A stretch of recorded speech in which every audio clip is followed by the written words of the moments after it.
April 1.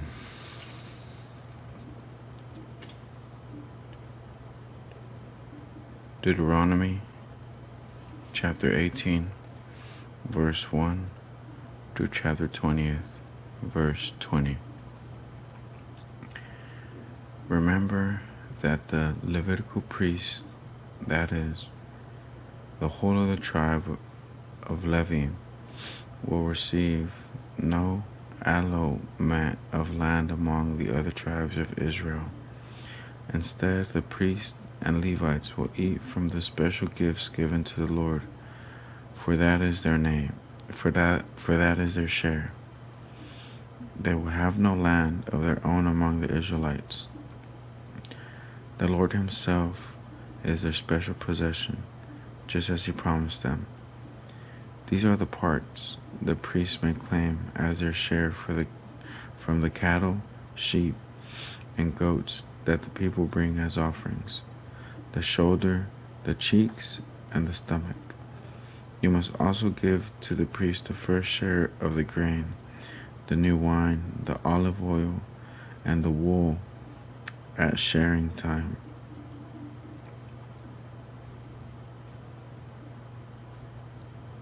At shearing time? For the Lord your God chose the tribe of Levi out of all your tribes to minister in the Lord's name forever. Suppose a Levite chooses to move from his town of Israel, wherever he is living, to the place the Lord chooses for worship. He may minister there in the name of the Lord his God, just like all his fellow Levites who are serving the Lord there. He may eat his share of the sacrifices and offerings, even if he also receives support from his family. When you enter the land the Lord your God is giving you, be very careful not to imitate the detestable customs of the nations living there. For example, never sacrifice your son or daughters as a burnt offering, and do not let your people practice fortune-telling, or use sorcery, or interpret omens, or engage in witchcraft, or cast spells, or function as mediums or psychics, or call forth the spirits of the dead. Anyone who does these things is detestable to the Lord. It is because the other nations have done these detestable things that the Lord your God will drive them out ahead of you.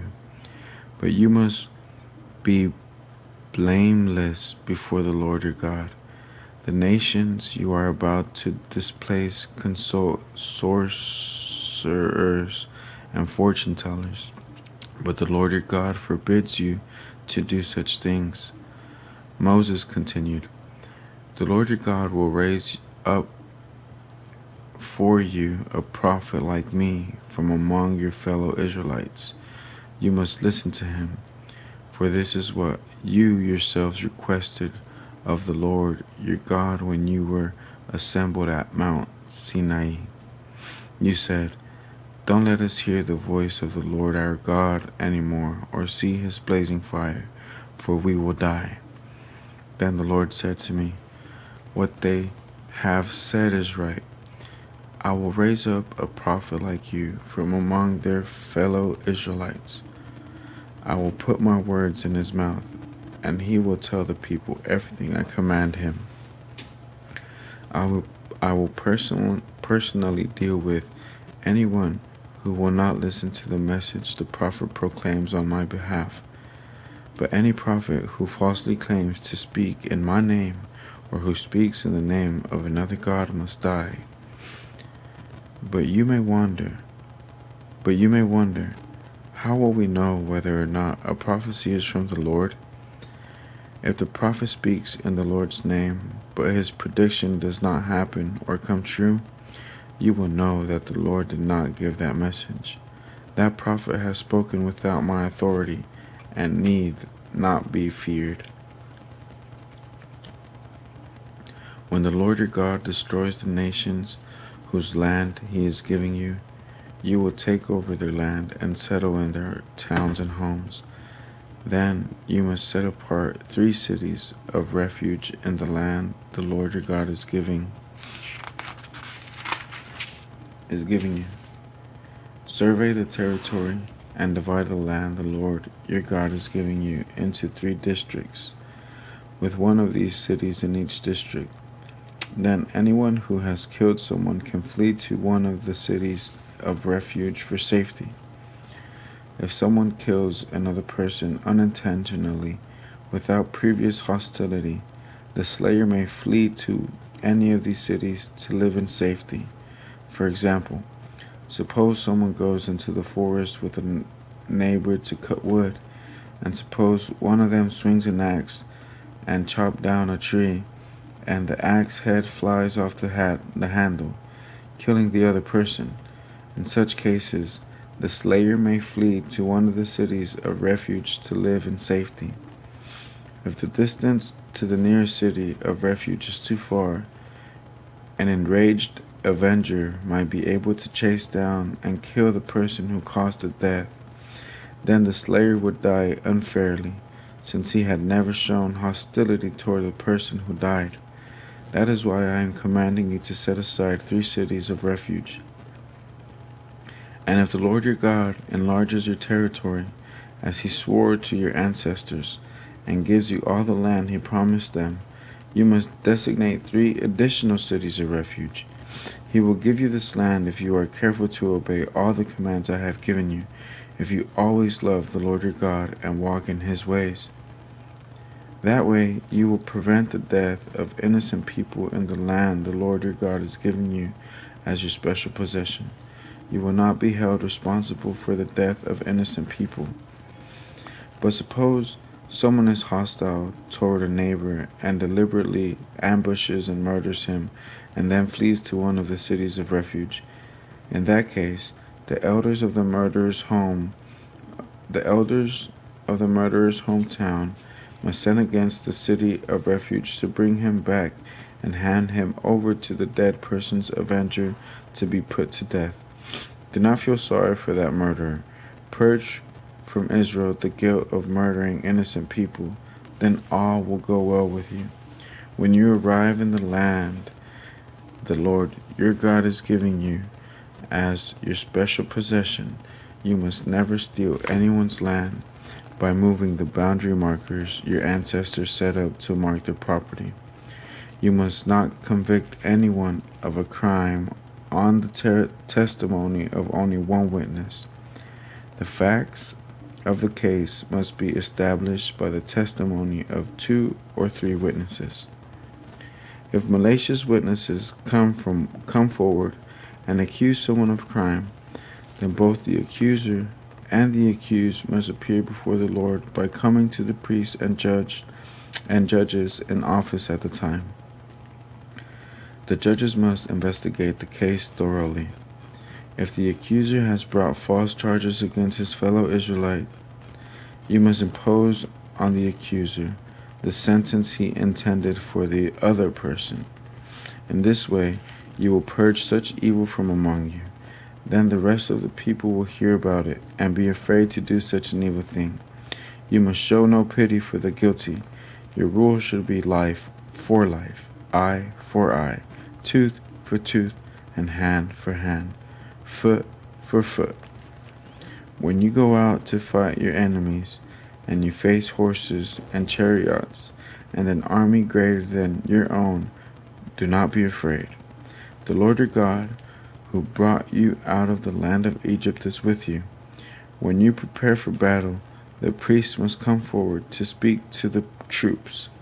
He will say to them, "Listen to me, all you men of Israel. Do not be afraid as you go out to fight your enemies today. Do not lose heart or panic or tremble before them, for the Lord your God is going with you. He will fight for you against your enemies, and he will give you victory."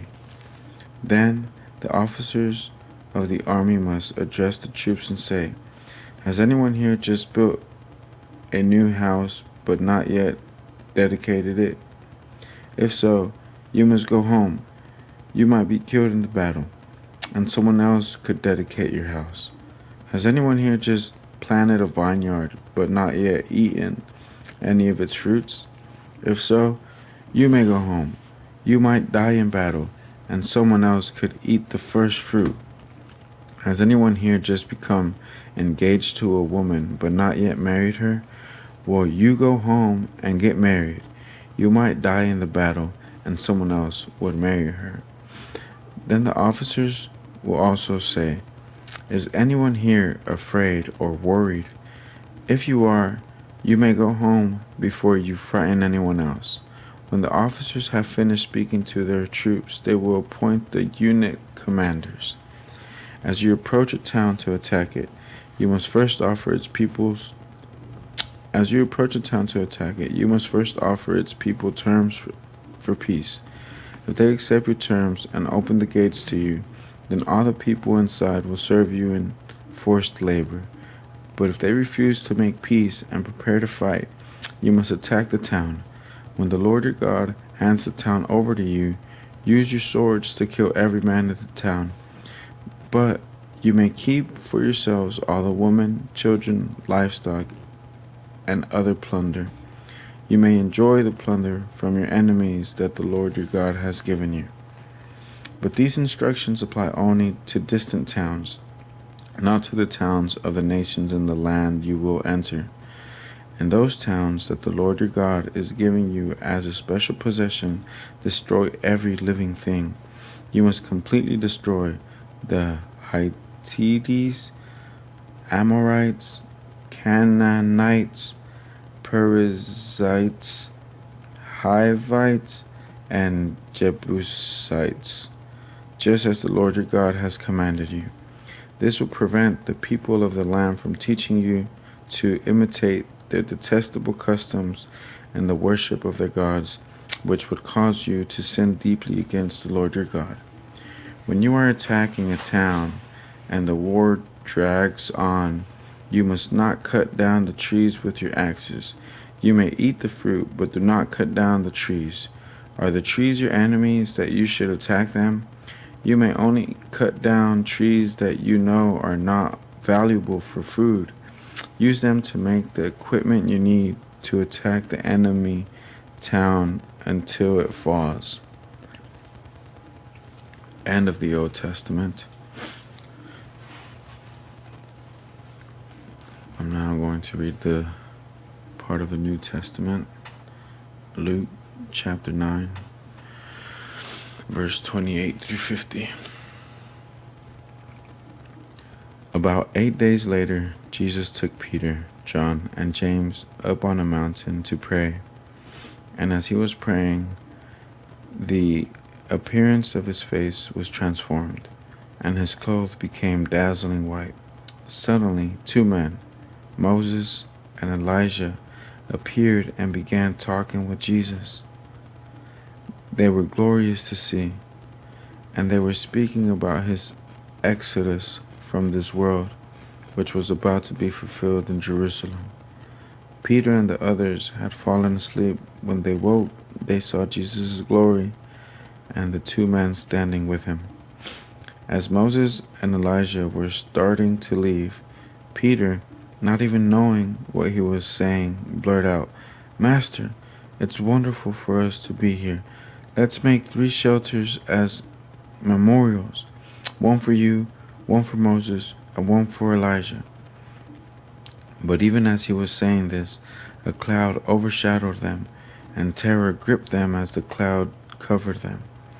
Then a voice from the cloud said, "This is my son, my chosen one. Listen to him." When the voice finished, Jesus was there alone. They didn't tell anyone at the time what they had seen.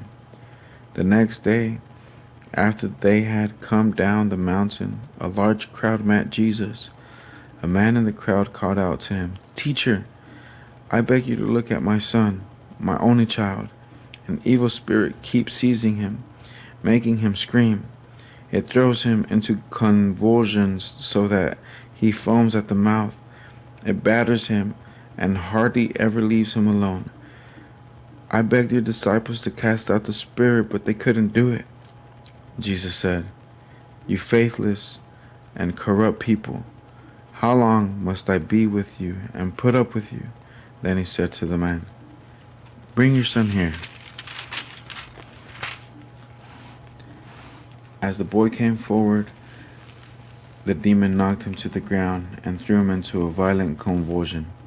But Jesus rebuked the evil spirit, and he healed the boy. Then he gave him back to his father. Awe gripped the people as they saw this majestic display of God's power. While everyone was marveling at everything he was doing, Jesus said to his disciples, Listen to me and remember what I say. The Son of Man is going to be betrayed into the hands of his enemies. But they didn't know what he meant. Its significance was hidden from them, so they couldn't understand it, and they were afraid to ask him about it. Then his disciples began arguing about which of them was the greatest. But Jesus knew their thoughts, so he brought a little child to his side. Then he said to them, Anyone who welcomes a little child like this on my behalf welcomes me, and anyone who welcomes me also welcomes my Father who sent me. Whoever is the last among you is the greatest. Whoever is the least among you is the greatest. John said to Jesus, Master, we saw someone using your name to cast out demons, but we told him to stop because he isn't in our group. Jesus said, Don't stop him. Anyone who is not against you is for you. End of the New Testament part. I'll now read the Psalms. Psalms chapter 73, verse 1 through 28. A Psalm of Asaph. Truly God is good to Israel, to those whose hearts are pure. But as for me, I almost lost my footing. My feet were slipping, and I was almost gone. For I envied the proud when I saw them prosper, despite their wickedness. They seem to live such painless lives. Their bodies are so healthy and strong. They don't have troubles like other people. They're not plagued with problems like everyone else. They wear pride like a jeweled necklace and clothe themselves with cruelty. These fat cats have everything their hearts could ever wish for. They scoff and speak only evil. In their pride they seek to crush others. They boast against very heavens, and their words strut throughout the earth. And so the people are dismayed and confused, drinking in all their word. What does God know? They ask. Does the Most High even know what's happening? Look at these wicked people, enjoying a life of ease while their riches multiply. Did I keep my heart pure for nothing? Did I keep myself innocent for no reason? I get nothing but trouble all day long. Every morning brings me pain.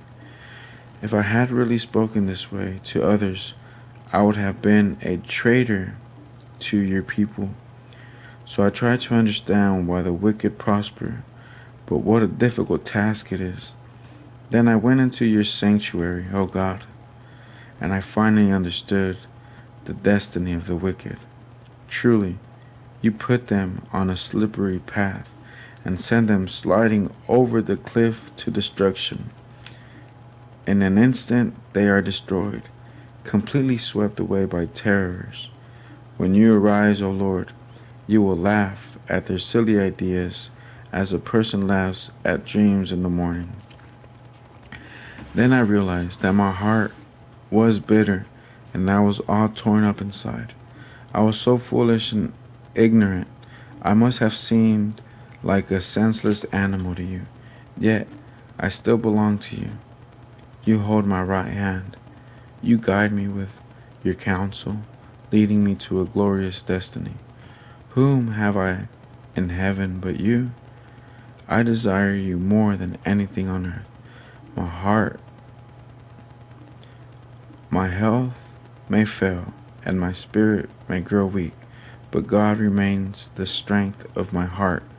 He is mine forever. Those who desert him will perish, for you destroy those who abandon you. But as for me, how good it is to be near God. I have made the sovereign Lord my shelter, and I will tell everyone about the wonderful things you do. End of the Psalm. Book of Proverbs. Proverbs chapter 12, verse 10. The godly care for their animals, but the wicked are always cruel.